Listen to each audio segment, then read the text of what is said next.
అందరికీ నమస్కారం. శ్రీనివాస్ చెప్పే కథలకు మీ అందరికీ స్వాగతం. ఇప్పుడు మనం వినబోయే సీరియల్ తొలి ప్రేమ రెండో భాగం. రచన కొమ్మూరి సాంబశివరావు గారు. ఈ కథ 1965 కాలం నాటిది. మరి కథలోకి వెళ్దామా? బాగుండదు ఎవరైనా చూస్తే, తప్పు. మనిషి మీద ఇష్టం ఉండొచ్చు, ఇలా బాహాటంగా ప్రదర్శించడం తప్పు. ఇవన్నీ వివేకానికి సంబంధించినటువంటి విషయాలు. ఆ క్షణంలో వాళ్ళిద్దరికీ వివేకం పోయింది. చేతులు వదలలేకపోయారు. చేతిలో చెయ్యి వేసుకుని చిన్నపిల్లల మల్లె దాచుకోలేని ఆనందంతో నవ్వుతూ చేతులు ఊపుతూ బయటికి కారు దగ్గరికి వెళ్ళారు.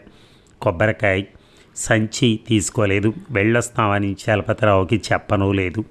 ఆ పందిట్లో ఉన్న జనమంతా కళ్ళప్పగించి తమనే చూస్తున్నారని తెలుసుకోలేదు. తెలిసిన లక్ష్యం చేసే స్థితిలో లేరు. దూరాన్నించి వాళ్ళిద్దరినీ చూసి గుసగుసలుగా చెప్పుకుంటున్న వాళ్ళు వాళ్ళ కళ్ళకు కనిపించలేదు. అంతా ఆనందం, అంతా ప్రేమమయం.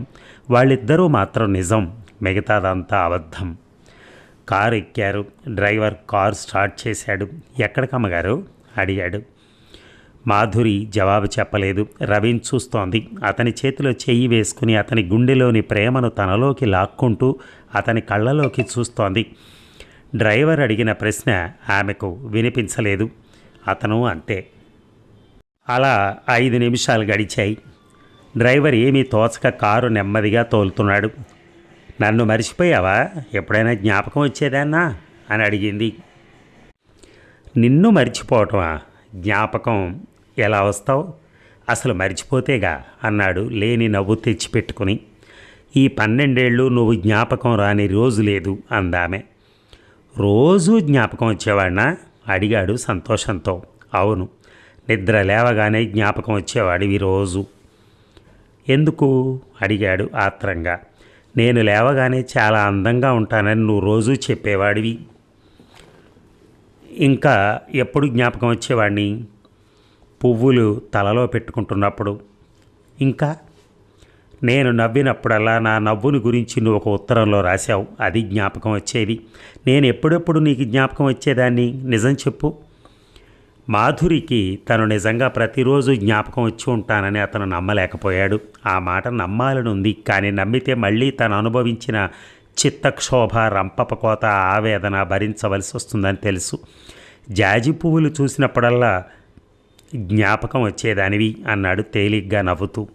అంతేనా? తీయని పాట విన్నప్పుడు జ్ఞాపకం వచ్చేదానివి. అది సహజమే, నేను గాయకురాల్ని గనక.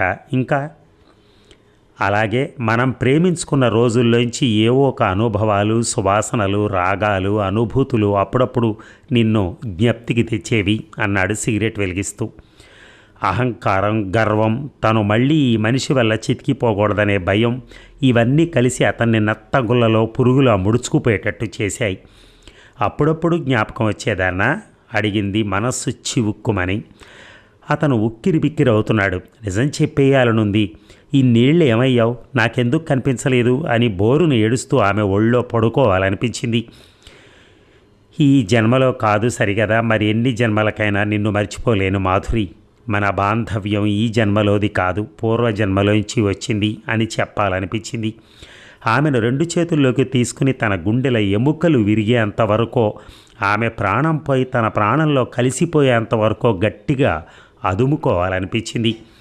అదేదీ చేయలేదు. నా ఇల్లు మొలోనీ రోడ్లో ఉంది, డ్రైవర్కి చెప్పు అన్నాడు. మాధురి కూడా మత్తులోంచి తేరుకుంది. డ్రైవర్కి ఎక్కడికి వెళ్ళాలో చెప్పింది. నన్ను చూడాలని కానీ, నాతో మాట్లాడాలని కానీ ఇన్నేళ్లలో, ఈ 12 ఏళ్లలో ఒక్కసారి కూడా అనిపించలేదా రవి అని అడిగింది. అతన్ని రవి అని పిలవటం 12 ఏళ్ల తర్వాత అదే మొదటిసారి. ఆ పేరు పలుకుతూ ఉంటే 12 ఏళ్ల క్రితం జీవితం అంతా ఆ 2 అక్షరాల్లో ఇమిడిపోయినట్టయింది. తనకు తెలియకుండానే కన్నీళ్లు పెట్టింది. ఎందుకు అనిపించలేదు? అనిపించింది, అణుచుకున్నాను. ఎందుకు అణుచుకున్నావు? ఇదే ప్రశ్న నిన్నడిగితే ఏం జవాబు చెప్తావు? రవి అడిగాడు సిగరెట్ బయటికి విసిరేస్తూ. కళ్ళు తుడుచుకుని నవ్వి, ఇంకా అలాగే మాట్లాడుతున్నావు అంది. మెలోని రోడ్డొచ్చింది. అదిగో ఆ ఎర్ర గేటు దగ్గర ఆపు అన్నాడు రవి డ్రైవర్తో. కారు ఆగింది. తను దిగి వెళ్ళిపోవాలి. మాధురిని విడిచి కారు దిగలేదు. కాళ్ళు కదలటం లేదు. అతను దిగి వెళ్ళిపోతాడు. తనతో ఇంటికి రమ్మని పిలిస్తే ఇప్పుడు ఈ రాత్రి తన గురించి ఏమనుకుంటాడు? తన మీద ఏమాత్రమైన ఇష్టం ఉంటే అది కాస్త పోతుంది. నా ఇల్లెక్కడో తెలుసా అడిగింది. తల ఊపాడు అతను. వస్తావా అడిగింది జంకుతూ. ఎప్పుడు అడిగాడు. ఇప్పుడే తనతో రమ్మని పిలుస్తుందేమోనని ఆశపడుతూ. నీ ఇష్టం, ఎప్పుడైనా సరే అన్నది. ఇప్పుడు రానా అని అతనే అంటే ఎంత బాగుంటుంది అనుకుంది. నువ్వు ఇంట్లో ఉండద్దు అన్నాడు అతను. రేపొద్దున్న వస్తావా అడిగేసింది. పొద్దున్న ఎన్ని గంటలకి? ఎన్ని గంటలకైనా సరే, తెల్లారగానే 5 గంటలకు రా అని తనంటే నవ్వొచ్చింది తన ఆత్రానికి. 9 గంటలకు రానా? కాచుకుంటాను. గుడ్ నైట్ అన్నాడు రవి చటక్కున వెనక్కి తిరిగి. అలా ఆమె వైపు చూస్తూ ఉంటే తను వెనక్కి తిరగలేడు సరిగదా. మళ్ళీ కారులో ఎక్కి కూర్చుంటాడు. అటువంటి బలహీనతకు లొంగిపోకూడదని రవి నిశ్చయించుకున్నాడు. డ్రైవర్ కారు కదలనిచ్చాడు. నెమ్మదిగా కదిలి వేగంగా వెళ్ళిపోయింది. ఇంజన్ కారులో కూడా మాధురి కంఠస్వరం వినిపిస్తోంది రవికి. పెళ్లివాళ్ళు కొబ్బరికాయ అయినా ఇవ్వలేదా అడిగింది శారద రవి ఇంట్లో అడుగు పెట్టగానే. శారద రవి భార్య. కొబ్బరికాయ ఇచ్చారు, మర్చిపోయాను కారులో అన్నాడు తడబడుతూ. తన భర్త ఈ ప్రపంచంలో లేడని తెలుసుకుంది. చెప్పులు వసారాలో వదిలి తిన్నగా పడగదిలోకి వెళ్ళాడు. చీకట్లోనే బట్టలు మార్చుకుని ఫ్యాన్ ఫుల్ స్పీడ్లో పెట్టి పడుకున్నాడు. వీధి తలుపు లోపల గడియ పెట్టి శారద పడక గదిలోకి వెళ్ళి దీపం స్విచ్ నొక్కింది. ప్లీజ్ దీపం ఆర్పేయి అన్నాడు అతను జాలిగా. వెంటనే శారద దీపం ఆర్పేసి ఏ తలనొప్పా అడిగింది. అవును అబద్ధం చెప్పాడు. అబద్ధం చెప్పటం అతనికి ఇష్టం లేదు. దీపం వెలిగిస్తే తన మొహం, తన కళ్ళు, తన ఒళ్ళు, తను ఊపిరి పిలవటం ఏది చూసినా చాలు ఆమెకి. దాదాపు 10 ఏళ్ల పాటు తన సహచరినిగా ఉన్న తన భార్యకు నిజం తెలిసిపోతుంది. తను మాధురిని మళ్ళీ కలుసుకున్నట్టు ఆమెకి తెలియటం అతనికి ఇష్టం లేదు. చీకట్లోనే ఆమె అల్మరాలోంచి మందు తీసుకొచ్చి తలకు రాయినా అని అడిగింది. అది అంతకన్నా భరించలేడు. అబద్ధం చెప్పి లేని తలనొప్పికి ఆమె చేత శుశ్రూష చేయించుకోలేడు. వద్దు అన్నాడు. అతను మాట్లాడుతున్నప్పుడు గొంతులో వణుకు వినిపించింది ఆమెకి. అతన్ని చూడకుండానే, అతను చెప్పకుండానే గ్రహించింది అతను మాధురిని చూశాడని. సాక్ష్యాలతో, నిదర్శనాలతో తాత్కాలికంగా ఆలోచించి తెలుసుకోలేదు. ఇన్స్టింక్ట్తో తెలుసుకుంది. అతని మంచానికి దూరంగా ఉన్న తన మంచం మీద పడుకుంది.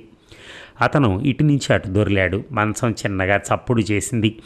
అతను దిండు మొహం మీదకి లాక్కోవటం చీకట్లోనే చూసింది. అతను అప్పుడప్పుడు ఊపిరి పీలుస్తున్నాడు, నిట్టూరుస్తున్నాడు. అతని బాధ, అతని ఆవేదన తను తీర్చలేకపోతున్నానే అనే చింత తప్ప శారదకు అసూయలేదు. తన భర్తలో అంత అచంచలమైన ప్రేమను కలగజేసిన మాధురి మీద అపారమైన గౌరవం తప్ప ఈర్ష లేదు. 10 ఏళ్ల తన సహచర్యం వృధా అయిందే. ప్రేమించిన తన భర్తను దహిస్తున్న మంటల్లోంచి తప్పించలేకపోయానే అనే దుఃఖం తప్ప ఆగ్రహం లేదు ఆమెకి. దాంపత్య జీవితం తనకు లేకుండా పోయింది అనే దిగులు కాదు. సర్వసామాన్యమైన బ్రతుకు, అందులోని సంతోషం తను ప్రేమించిన రవికి ఇవ్వలేకపోయానే అనే అసంతృప్తే ఆమెది.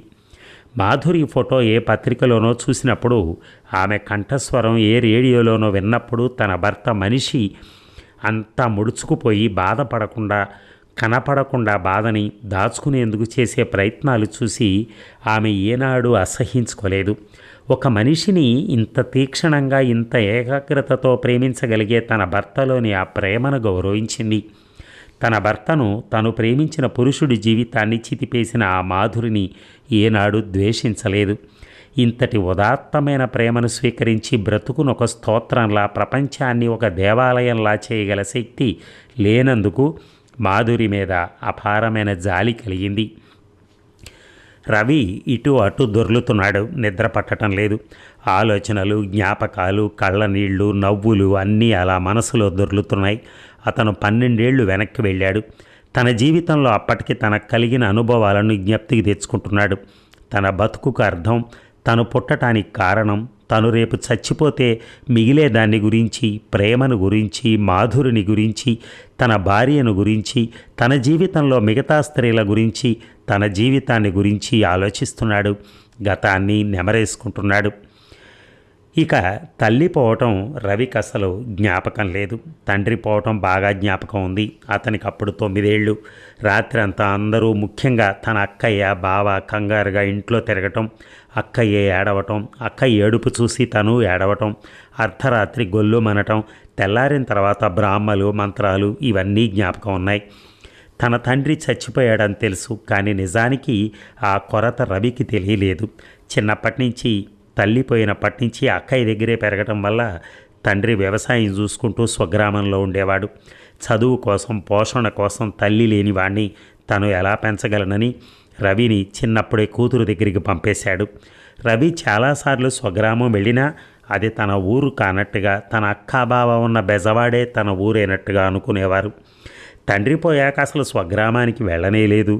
అతని బావే రవి వ్యవహారాలు చూసేవాడు. బెజవాడలోనే స్కూల్ ఫైనల్ పాస్ అయ్యాడు. అప్పటికి అతని అక్కకి 2 పిల్లలు. మద్రాసుకు వెళతాను, కాలేజీలో చేరటానికి అని చెప్పాడు రవి తన అక్కయ్యతో. ఎందుకు ఈ ఊళ్ళో కాలేజీకే అడిగింది ఆమె. ఏం లేదు, మద్రాసులో చదువుకోవాలనుంది. ఒంటరిగా నువ్వు అక్కడ ఉండటం నాకు ఇష్టం లేదు. ఒంటరిగా ఎందుకుంటాను, హాస్టల్లో ఉంటాను, కనీసం 100 మందైనా ఉంటారు తోడు. అది కాదురా, ఏదైనా జబ్బు చేస్తే ఇక్కడి నుంచి నేను మీ బావ రావాల్సిందేగా. అంత పెద్ద జబ్బు ఎప్పుడు చేసింది నాకు? అంత పెద్ద జబ్బు చేస్తే నేనే వచ్చేస్తాను అన్నాడు రవి. రవి కాస్త మొండివాడు, పట్టుపడితే వదలడని ఆమెకి తెలుసు. ఏమో మీ బావని అడుగు, ఆయన ఏమంటారో అంది విసుగ్గా. సాయంకాలం బావ ఆఫీస్ నుంచి రాగానే అడిగాడు. దట్ ఈజ్ వెరీ గుడ్, నేనే చెబుదాం అనుకున్నాను. మీ పూర్వీకుల పుణ్యమా అంటూ నీకు డబ్బుకు తక్కువ లేదు. అవును, హాయిగా మద్రాసులో చదవక అన్నాడు. ఇక తను అడ్డు చెప్పిన ప్రయోజనం లేదని తెలుసుకుంది రవి అక్క. రవికి సులభంగా మద్రాసులో కాలేజీలోనూ హాస్టల్లోనూ సీటు దొరికింది. దసరా సెలవులకు వచ్చేయి సుమా, ఈలోగా వచ్చేయాలనిపిస్తే వచ్చేయి. రాత్రి అక్కడ రైలు ఎక్కితే తెల్లారేసరికి ఇక్కడ ఉంటావు. బెంగ పెట్టుకోకు, ఒకరోజు కాలేజీ మానేస్తే ఏం కాదు అని 10 సార్లు చెప్పింది అతని అక్క. రవి తల ఊపాడు. మొదట వారం రోజులు కాస్త కష్టంగానే ఉంది రవికి మద్రాసులో. కాలేజీలో స్నేహితులు లేరు, హాస్టల్లో అంతా కొత్త వాళ్ళు, అన్నీ కొత్త కొత్త పరిచయాలు. తన బావ స్నేహితులు 1-2 ఉన్నారు ఊళ్ళో. వాళ్ళ ఇళ్లకు వెళ్ళమని చెప్పి బావ ఉత్తరాలు రాశాడు. మద్రాసులో దిగిన మర్నాడే ఆ ఉత్తరాలు తీసుకుని వాళ్ళ ఇళ్లకు వెళ్ళాడు రవి. వయస్సులో తనకన్నా చాలా పెద్దవాళ్ళు, వాళ్లతో స్నేహం ఎలా కుదురుతుంది? కుశల ప్రశ్నలు వేశారు, సలహాలు ఇచ్చారు, అప్పుడప్పుడు వస్తుండమని చెప్పారు. మొదట 1 రోజులు అక్కయ్యకి బావకి దాదాపు ప్రతిరోజు ఉత్తరం రాసేవాడు.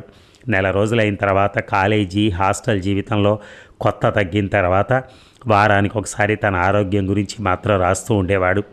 రవి చాలా తెలివైన వాడని అతన్ని చూడగానే అందరూ అనుకునేవారు. చురుకైన కళ్ళు, వెతికి వెతికి అన్నిటినీ గ్రహిస్తున్నట్టుండే లోతు ఆ కళ్ళలో. అంతేకాక అతని తెలివితేటలు అతని మాటల్లో వ్యక్తమయ్యాయి. తెలిసిన విషయం గురించి అనర్గళంగా మాట్లాడేవాడు, తెలియని విషయం అసలు మాట్లాడేవాడు కాదు. నిజంగా తెలివైనవాడా లేక ఉత్త చురుకుతనమా అనే సందేహం కలిగేది అతని గురించి బాగా తెలియని వాళ్ళకి. కుర్రాడు చాకు లాంటివాడు అనేవాళ్ళు పెద్దవాళ్ళు అతన్ని చూసి.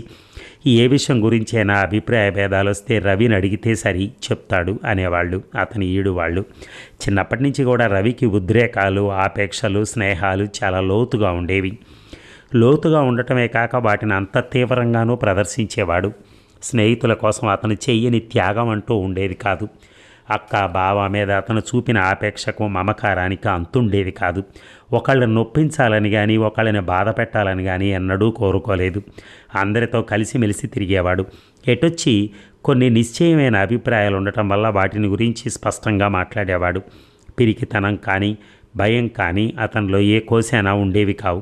తను చేస్తున్న పని మంచిదని తోస్తే చేసేవాడు, అది మంచిది కాదు అనిపిస్తే మానేసేవాడు. ఆ చేసిన పనికి పర్యవసానాలు, బాధ్యత కిక్కురు మనకుండా అనుభవించేవాడు. అంతేగాని ఎవరో చెప్పారనో, ఎవరో భయపెట్టారనో రాజీ పడేవాడు కాదు. ఎవరి బతుకులు వాళ్ళు బ్రతకాలి, అంతేగాని ఇతరుల జోక్యం అంగీకరిస్తే ఆత్మవిశ్వాసం పోతుంది అనుకునేవాడు.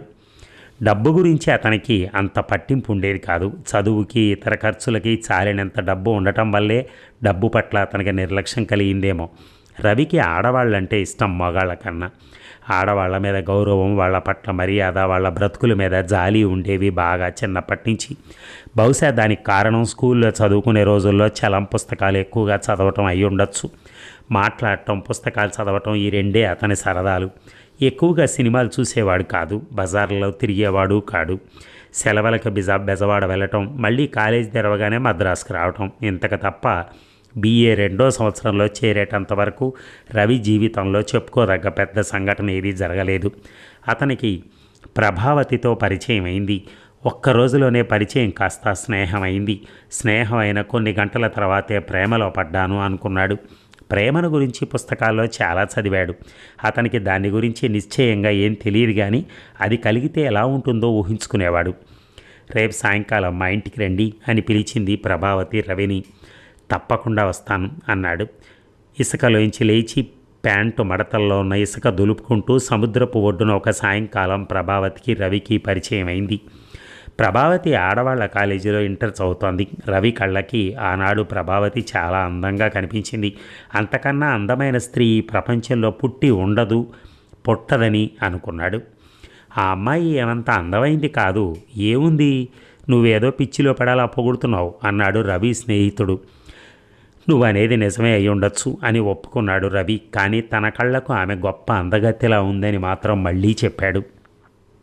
చామాన ఛాయ, సన్నగా పొడుగ్గా ఉండేది. నల్లని నొక్కుల జుట్టు, చిన్న కళ్ళైనా చురుగ్గా మెరిసేవి. చలాకీ పిల్ల, నవ్వేది, కవ్వించేది. వయసులో ఉన్న ఆడపిల్ల ఒంటికి ఉండే మెరుపు ఉండేది, కులుకుతూ ఉండేది, వయ్యారం ఉండేది. ఇవి కాక చనువుగా మాట్లాడటం, ఆధునిక సాహిత్యాన్ని గురించి చర్చించడం తెలుసు. అవి చాలు రవికి. ఆకర్షిస్తూ చనువుగా అతనితో మాట్లాడిన మొదటి స్త్రీ ఆమె. బంధువుల్లో ఆడవాళ్ళు చనువుగా మాట్లాడేవాళ్ళు, కానీ వాళ్ళ విషయం వేరు, ప్రభావతి విషయం వేరు. తెలివిగా మాట్లాడేది, నవ్వుతున్నప్పుడు అదో రకంగా కళ్ళు ఆర్పేవి, ఆ చూపులు అతన్ని కితకితలు పెట్టేవి. రవి ఆమె ఇంటికి తరచూ వెళ్ళేవాడు. ప్రభావతి తండ్రి వకీల్, బాగా ఆధునిక తత్వం అలవాటు చేసుకున్న మనిషి. రవిని చూసి ఆమోదించాడు. డబ్బున్నవాడు, తెలివైనవాడు, చదువుకున్నవాడు. తన కుమార్తె రవిని పెళ్లి చేసుకుంటానంటే అభ్యంతరం చెప్పవలసిన అవసరం లేదని అనుకున్నాడు. ప్రోత్సాహం కూడా ఇచ్చాడు. ఇద్దరు హాల్లోనే కూర్చుని గంటల తరబడి మాట్లాడుకునేవాళ్ళు. ఒక్కొక్కప్పుడు అసలు ఏమీ మాట్లాడకుండా మౌనంగా అలా ఒకళ్ళ సమక్షంలో ఒకళ్ళు కూర్చుని ఉండేవాళ్ళు. నిన్ను చూస్తే నాకు ఇష్టం అని రవితో చెప్పలేదామె. చెప్పటానికి భయం, సిగ్గు విడిచి ఆ మాట అతనితో చెప్పలేకపోయింది. అలా 2 నెలలు గడిచాయి. రవే చివరికి ధైర్యం చేసి ఉత్తరం రాసి నీలం రంగు కవర్లో పెట్టి ఆమెకిచ్చాడు. నేను వెళ్ళిన తర్వాత చదువుకో, ఇప్పుడు కాదు అన్నాడు. తర్వాత అరగంట అక్కడే కూర్చున్నాడు. మరి ఈ భాగం ముగిద్దామా? మళ్ళీ రేపు కలుద్దాం. Thank you.